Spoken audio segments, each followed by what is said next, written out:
Capital classroom में आपका स्वागत है। आज हम डिस्कस करेंगे मॉनेटरी पॉलिसी और यूनियन बजट के बारे में। सबसे पहले बात करते हैं मॉनेटरी पॉलिसी की।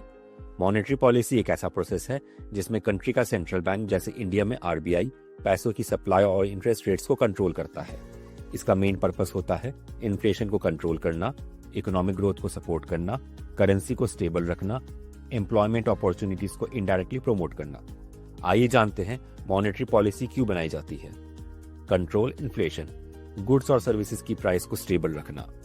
एनकरेज इकोनॉमिक ग्रोथ, इंडस्ट्रीज और बिजनेसेस को सपोर्ट करना। क्रिएट जॉब्स, बिजनेसेस को ग्रो करने में हेल्प करके ज्यादा एम्प्लॉयमेंट क्रिएट करना।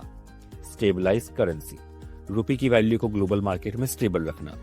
एंश्योर लिक्विडिटी, सिस्टम में इतना पैसा सर्कुलेट करना कि डिमांड मीट हो जाए लेकिन एक्सेस ना हो। चलिए जानते हैं मॉनेटरी पॉलिसी कैसे काम करती है। सबसे पहला है रेपो रेट। ये वो रेट है जिसमें आरबीआई कमर्शियल बैंक्स को पैसा उधार देता है। लोअर रेपो रेट होने से लोन सस्ते हो जाते हैं, बैंक्स ज्यादा बोरो करते हैं, मार्केट में ज्यादा पैसा आता है, इन्वेस्टमेंट और ग्रोथ बढ़ती है। वहीं हायर रेपो रेट होने से लोन महंगा हो जाता है, बैंक्स कम बोरो करते हैं, मार्केट में कम पैसा आता है, इन्फ्लेशन कंट्रोल होता है। दूसरा है रिवर्स रेपो रेट। ये वो रेट है जिसमें आरबीआई कमर्शियल बैंक से पैसा उधार लेता है। इससे आरबीआई बैंक्स के पास जो एक्स्ट्रा पैसा यानी एक्सेस लिक्विडिटी है उसको अपने पास एब्जॉर्ब कर लेता है। जब आरबीआई रिवर्स रेपो रेट बढ़ाता है तो बैंक्स अपना पैसा आरबीआई में रखना प्रेफर करते हैं।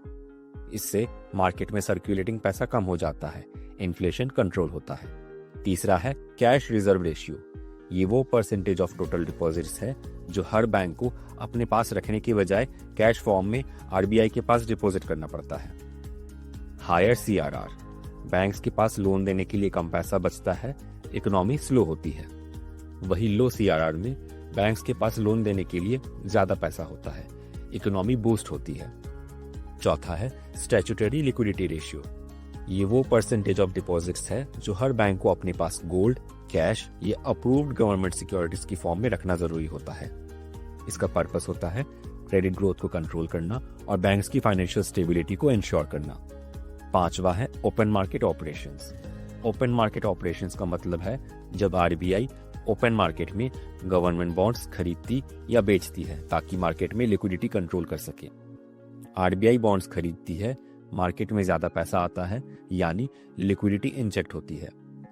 वहीं आरबीआई बॉन्ड्स बेचती है तो मार्केट से पैसा निकल जाता है यानी लिक्विडिटी कम हो जाती है। छठा है मार्जिनल स्टैंडिंग फैसिलिटी। ये एक फैसिलिटी है जिसमें बैंक्स आरबीआई से इमरजेंसी सिचुएशन में ओवरनाइट फंड्स बोरो कर सकते हैं। इसका तब यूज होता है जब बैंक्स के पास शॉर्ट टर्म लिक्विडिटी क्रंच आ जाए और उन्हें तुरंत पैसों की जरूरत हो।